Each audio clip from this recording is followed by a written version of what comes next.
Okay, thank you very much. It's amazing to see actually some of the commonalities in what people are talking about, and I think that's because our basic goal is the same thing. We want people to learn, and so when you want people to learn, there's certain things that come out that are important. So our affinity group that came together based around the concept of who was wandering around the room at the end of the session. There's a very tight connection there. But we grew, and so we really got together around this concept of bringing engineering concepts to life, which is the acronym BECL. I don't know. Anyway, we didn't think about that part. But anyway, so we have some very simple ideas, and it's really about how to engage students who are not necessarily the type of students might get bored with straightforward lectures and so forth, and trying to build up a way to give tools out to educators all over and get educators involved in developing those tools that will help those students be motivated. So the ideas are to keep it real, keep it simple, make sure the good ideas actually get used, and also, obviously, as a result of this, to motivate and engage the students. And that's our names up there and our fearless leader over there as well.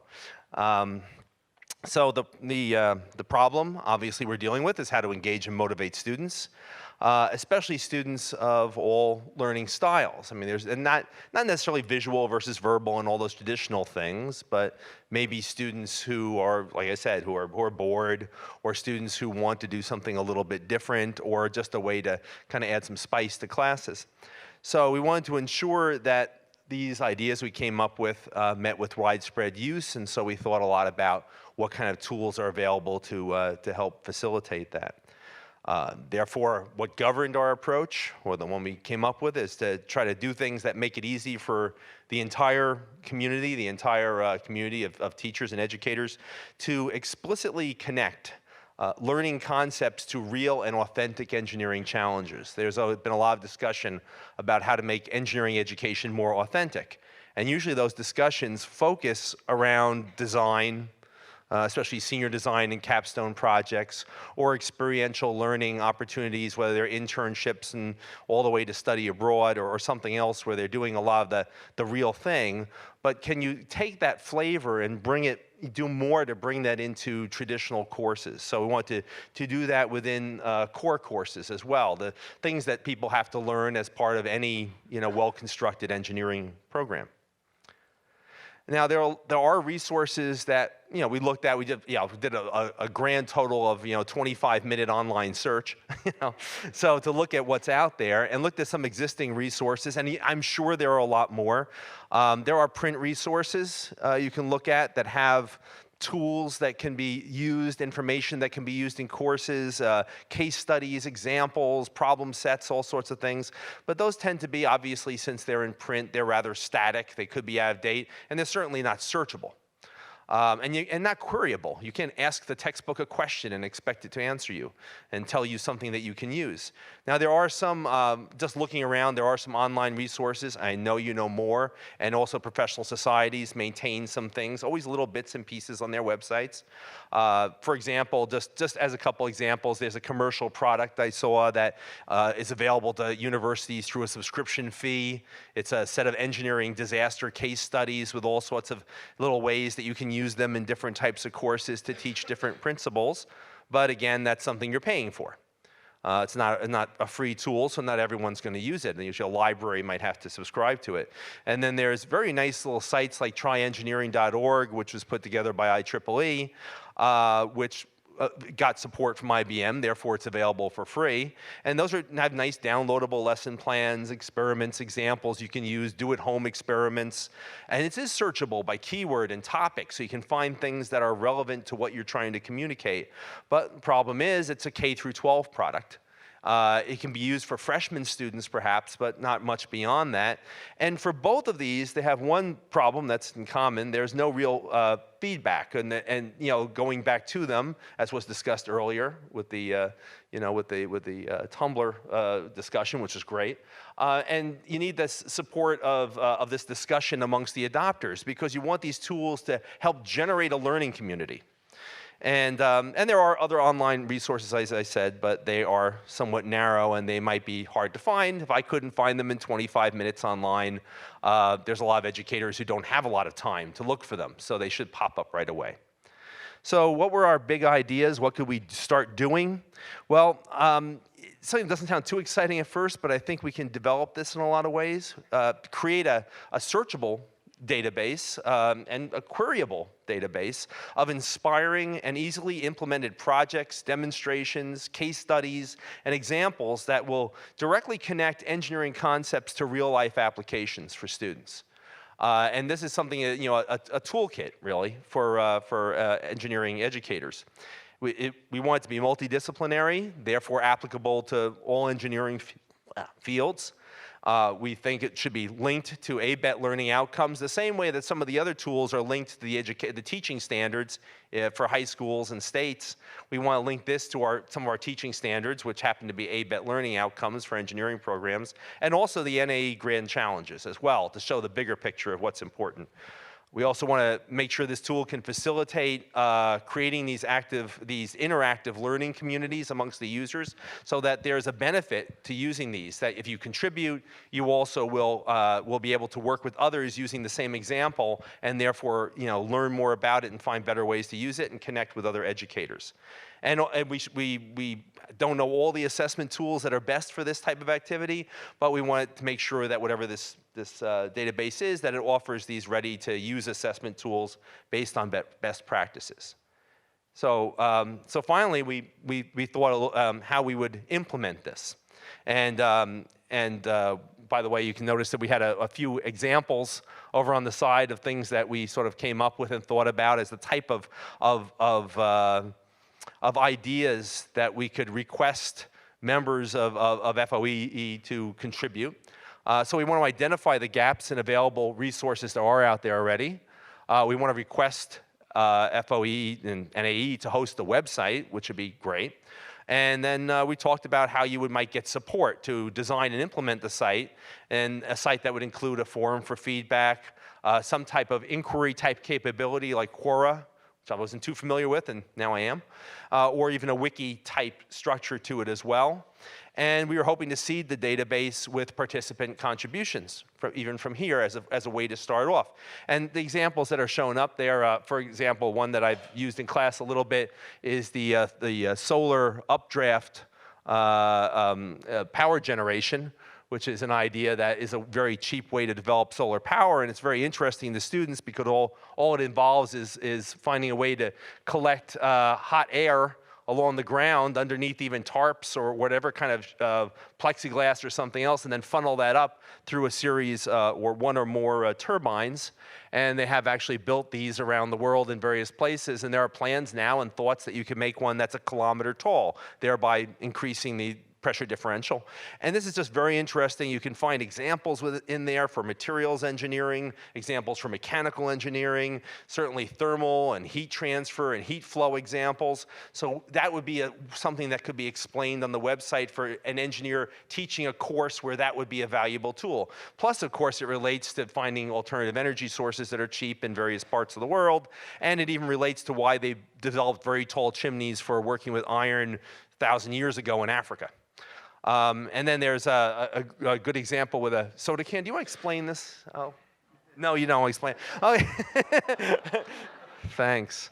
About heat transfer, but looking at using, using something, an object that every student would be familiar with, I think is the basic idea, and something they can calculate at home and figure out. So you have a very good example for thermal transfer involving a standard Coke can or something like that, or whoever your corporate sponsor happens to be. But in any case, I think, oops, I'll go back to that. So that's the ideas, and we're certainly open to questions, suggestions, and comments.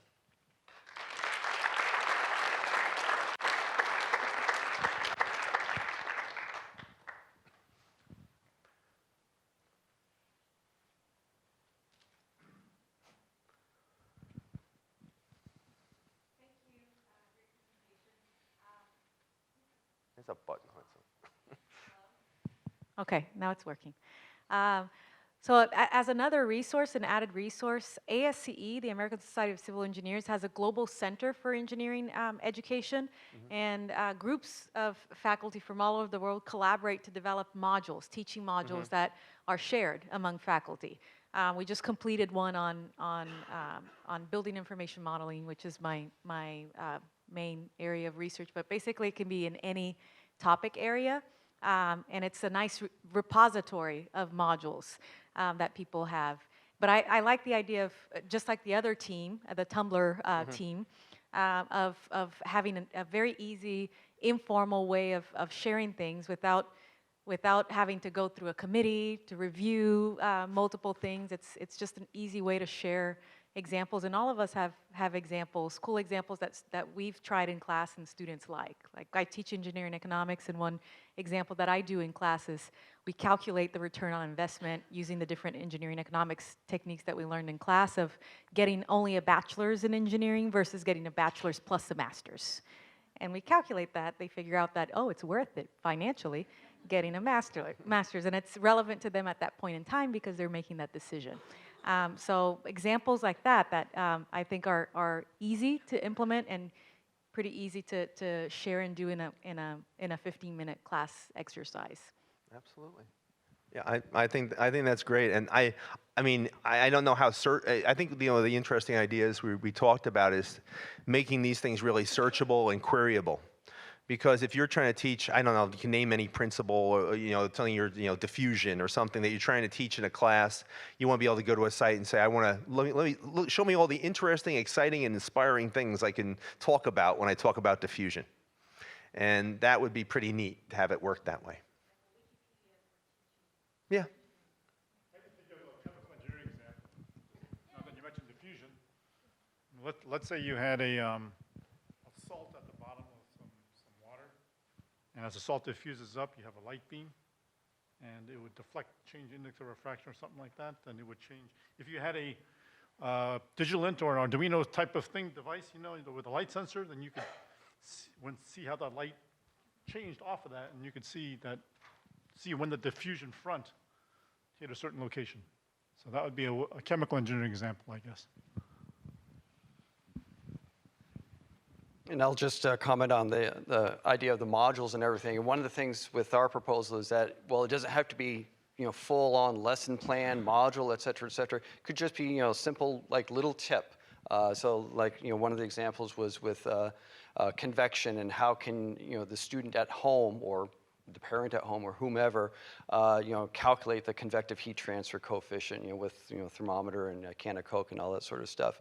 But you could also have, would certainly also have other things dealing with convection, including just very simple example of, well, how can you teach a student very practically, what's the difference between free and forced convection? Just get them raise their hand. Hey, that's free convection. Hey, is your hand colder now? Yeah, that's forced convection. Go ahead. Dirk Rommel, University of Colorado. So there are two sets of tools, since we were discussing tools like Tumblr and Quora and the like, that might be interesting for this community that's used in the software engineering community, where people often work. So for example, you may have heard of the Linux operating system that gets used a lot. It's developed by hundreds of people around the world simultaneously, but there's a revision control mechanism called Git that is used. And I was going to suggest that people might look into that or talk to somebody about that as a mechanism for lessons, because what it allows you to do is to make a copy of somebody else's work that can then later be incorporated, if they so choose, into their product. So that's how the Linux kernel is managed, and many other projects. It's also relatively free software. And there's another community that programmers use called Stack Exchange, which is kind of like Quora, but it's a question response and a very focused mechanism. It's informative to examine how people use that, because again, there's been a very stylized way of using it, and the software is also free for that. What's that called? Stack Exchange. So if you look for Stack Exchange, you'll find that there's sort of different communities about, like, how do I do X in this language or system or whatever. Oh, yes. Okay, so I'll just reflect back on some of the related discussion that we had in our group too, and I was wondering if you guys had a thought on that. I mean, we are here, so one of the themes that came up was that regardless of what question you ask today, you can right now find it on the internet. But what's happening right now is that they are all living in their own sort of silos because, I mean, I don't mean disrespect to any organization, but ASCE wants to own its sort of like, this is our product. IEEE says, this is our product. Maybe NAE says, this is our product, right? And then you have Reddit. You go to Reddit, you will also find subreddits on academia. You go to Quora, you have people. I mean, like, it's all sort of like scattered around. Yes, if I had enough time, I could go up and read all of that and become an expert. So what you're presenting is great. I guess a bigger challenge, though, is how do we combine these forces so that people stop treating these as turf wars and sort of come together for a common cause where there is one central thing. Okay, it flows through this, you know, and it's no longer, it's ASCE's thing, it's IEEE's thing, it's, you know, whatever your organization is, it's their thing. It's all of our thing. It's engineering educators' thing. So the way I see it here, it's not that we want to really canalize everything into our website. So our website idea of the web or the database is that, as we said in the beginning, it's simple to use. So that's what will be different, for example, from ASCE model is, in ASCE model, you develop the full model of the lecture, which requires your time. And it is long, and it is, you know, you need approvals and everything. Here, idea is that I do something in my class, and I saw the student responded well, and it's cool, and it's, you know, and then I go and within 5 minutes, I upload it on the website and say that this is what I tried, this is the real example that I used, those are kind of keywords that are related to that problem. And then, you know, in the future, someone who teaches something related to the same topic can easily find the example, and then you, as a teacher, you will get this example and create your lecture. But you have easy access to something that worked and that is again free to download and use and so on. And I think key to this is building that learning community around the examples so that people can make improvements or say, hey, it didn't work in my class, what happened, and go back and forth. So yeah, you have the dialogue, and you also I think the key is, you know, simple to use. So there is no any bigger constraint to this.